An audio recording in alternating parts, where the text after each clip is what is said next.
आत्मसम्मान कि हो अगर तो गौरव गरिमा के साथ रहो ना, हो भी और कोई मान भी नहीं है तो हो ही क्यों, लाभ क्या, क्यों हो। मान माने ये नहीं कि दूसरों से सम्मान मिल रहा है, आत्मसम्मान की बात करी। स्वयं को तो पता ही होता है ना कि कितने पानी में हो, तो बुरा लगना चाहिए। कई कोणों से देख सकते हो, ऐसे भी कह सकते हो कि एक जिंदगी है, उसको अगर यूं ही मीडियोक्रिटी में बिता दिया तो जी क्यों रहे हैं, पैदा ही क्यों हुए। ऐसे भी कह सकते हो कि भीतर कुछ है जिसका स्वभाव है अनंतता, बड़ा होना। भीतर कुछ है जब जो इतना सुंदर, साफ, बड़ा, अद्वितीय है, तो तुम हर क्षेत्र में फिसड्डी क्यों हो। आत्मा अगर द्वितीयो नास्ति है तो हम इतने फिसड्डी क्यों हैं, ऐसे भी देख सकते हो।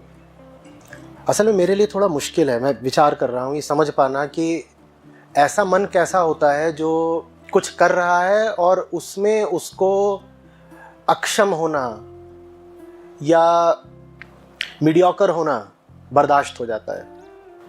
एब्सोल्यूट कोई नहीं होता, आप कुछ भी करो उसमें कुछ ना कुछ तो गलती होती ही है। लेकिन ये मेरी समझ से बाहर है कि ऐसा मन कैसा होता होगा जो गलतियों पे गलतियां करता भी जाता है और बर्दाश्त भी करता जाता है और उसके आत्मसम्मान पर कोई चोट नहीं पड़ती। तो बुरा लगना चाहिए ना, नहीं लगना चाहिए, बुरा लगना चाहिए ना। एक प्रेम होना चाहिए। आपने एक ज्वाला की बात करी, वो प्रेम की ज्वाला होनी चाहिए। प्रेम की ज्वाला होनी चाहिए कि कुछ चीज़ें हैं जिन पे जान छिड़कते हैं हम। मेरे लिए बहुत कीमत की बात थी कि मेरे नंबर कैसे आ रहे हैं, मैं जान छिड़कता था और आसानी से संतुष्ट नहीं होता था। वो अभी भी है, अभी भी कुछ करता हूँ मैं उससे बहुत संतुष्ट नहीं रहता हूँ। मैं ये सब जो वीडियो प्रकाशित होते हैं मैं इन्हें आमतौर पर देखता ही नहीं। इतनी सारी किताबें, बाहर 80 किताबें लगी हुई हैं, यहाँ भी तमाम मौजूद हैं। इनमें से अधिकांश का मैंने एक अध्याय भी नहीं पढ़ा है, क्योंकि पढ़ता हूँ तो कहीं ना कहीं लगने लगता है कि ये बात यहाँ और बेहतर तरीके से कही जा सकती थी, इस शब्द की जगह दूसरे शब्द का चयन किया जा सकता था, और वो देख करके मुझे फिर पीड़ा होती है। जैसे स्कूल में लगता था ना कि 2 नंबर भी अगर कट गए तो क्यों कट गए, वैसे इन किताबों को देखता हूँ तो लगता है कि ये, और अगर कहीं इनमें कोई टाइपो वाली त्रुटि हो तो वो बात तो नागवार हो जाती है कि स्पेलिंग वर्तनी गलत लिख दी या कहीं पे कॉमा लगना था लगाया नहीं। इसके अलावा मैं और क्या बताऊं कि सर उठा के चलना बहुत ज़रूरी होता है। अपनी नज़रों में गिर जाओ फिर जियो, उससे मौत भली होती है। अब ये बोलने में दिक्कत ये है कि ये बात अहंकार के बहुत निकट की है, पर ये अहंकार से अलग है। काम वो चुनो जिसमें जान झोंक सको, और उसके बाद अगर उस काम से बेईमानी कर रहे हो तो अपने आप को माफ़ मत करो, सज़ा देना सीखा करो।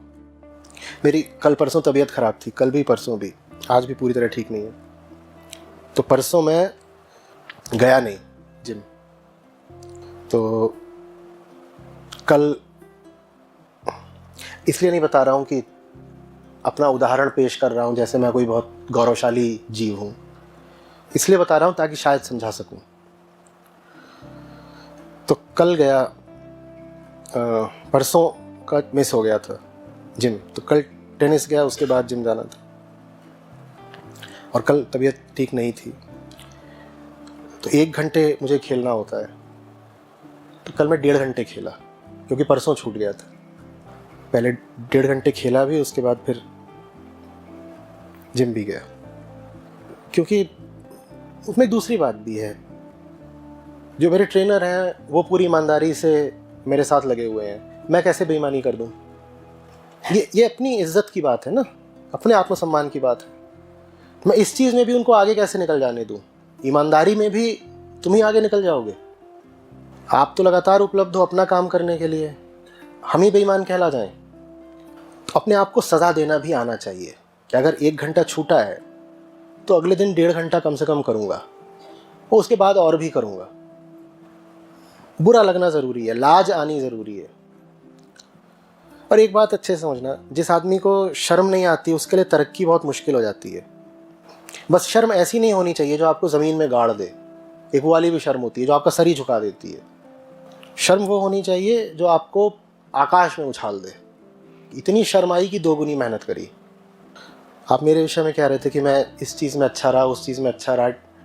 मैं कोई प्रतिभाशाली व्यक्ति नहीं हूँ, मुझे चीज़ें सीखने में वक्त लगता है।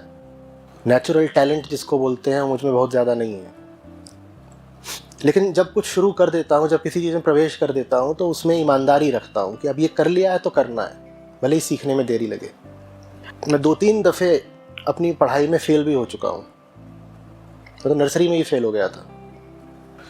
लेकिन इतना ज़रूर रहा है कि अगर एक परीक्षा में फ़ेल हुआ हूँ तो जैसे जादू सा हुआ हो, अगली में फिर टॉप किया है सीधे। और बड़ा मज़ा आता था मुझे कि ई से ए ग्रेड लगती थी 3री क्लास में, तो क्वार्टरली में लिखा हुआ है ई ग्रेड, ई लिखा था या एफ लिखा था पता नहीं,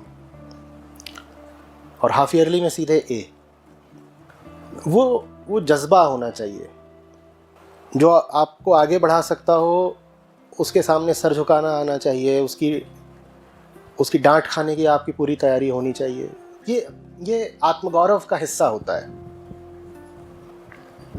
ये आंतरिक ईमानदारी का तकाजा होता है। ऐसे लोग जिन्हें लाज नहीं आती ये तो आगे बढ़ते ही नहीं हैं, और ऐसे लोग जिन्हें अपने शिक्षक, प्रशिक्षक या गुरु से डांट खाने में लाज आती है ये तो एकदम ही आगे नहीं बढ़ते।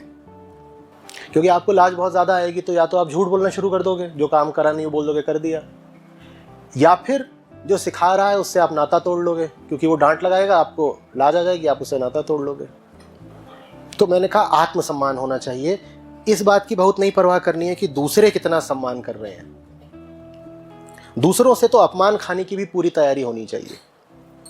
खासतौर पे दूसरे यदि आपके हितैषी हों तो, दूसरे हितैषी नहीं भी हो तो भी वो अपमान वगैरह कर दें, बहुत फर्क नहीं पड़ना चाहिए। आत्मसम्मान होना चाहिए, दूसरे की नज़र में सम्मान हो नहीं हो बड़ी बात नहीं। मज़ेदार सी बात यह है कि ज़्यादातर लोग जिन्हें दूसरों से सम्मान बहुत चाहिए होता है उनमें आत्मसम्मान बिल्कुल नहीं होता। हाँ, उनको कोई दूसरा कुछ बोल दे उन्हें बहुत तुरंत मिर्ची लग जाती है। दूसरे ने भले ही अपनी ओर से उनका अपमान नहीं भी करना चाहा हो तो उनको बहुत बुरा लग जाता है, उफ ये क्या बोल दिया, ऐसा कर दिया, उसने ऐसा कर दिया, उसने ऐसा कर दिया। दूसरे ने तुम्हें ज़रा सा कुछ कर दिया, तुम्हें इतना बुरा लग रहा है, और अपनी ही नज़रों में तुम इतने गिरे हुए हो, तुम्हें बुरा नहीं लगता। ऊपर से लेकर नीचे तक तुम मीडियोक्रिटी की प्रतिमूर्ति हो, तुम्हें अपना अस्तित्व बुरा नहीं लगता। लेकिन कोई दूसरा आकर के कुछ बोल गया तो अहंकार पे बड़ी चोट लग जाती है, उसने मुझे ऐसा बोल दिया। अरे वो बोले नहीं बोले, तुम अपना यथार्थ नहीं जानते क्या? तब बुरा नहीं लगता। दूसरे को झांसा दे भी दिया मान लो, और उसने तुम्हारा सम्मान कर दिया। दूसरे को झांसा दिया जा सकता है, तुमने उसको दिखा दिया तुम बड़े सम्माननीय हो, वो हाथ जोड़ के चला गया, इससे तुम्हारा यथार्थ बदल जाएगा क्या? अपनी असलियत तो तुम जानते ही हो ना, नहीं जानते। तो मेरे लिए समझ पाना मुश्किल होता है कि जो आदमी अपने प्रति ईमानदार नहीं है, सच्चा नहीं है, वो अपने साथ जीता कैसे है, नींद कैसे आ जाती है।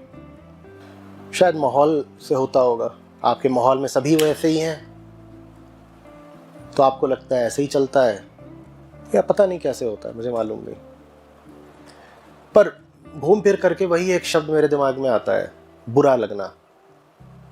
एक प्रेम होना चाहिए उत्कृष्टता के प्रति, मन में एक आदर्श होना चाहिए, और उस आदर्श को पाने की, जीने की एक ललक, और जल्दी से अपने आप को माफ नहीं कर देना चाहिए। स्वयं को सजा देना बहुत जरूरी है।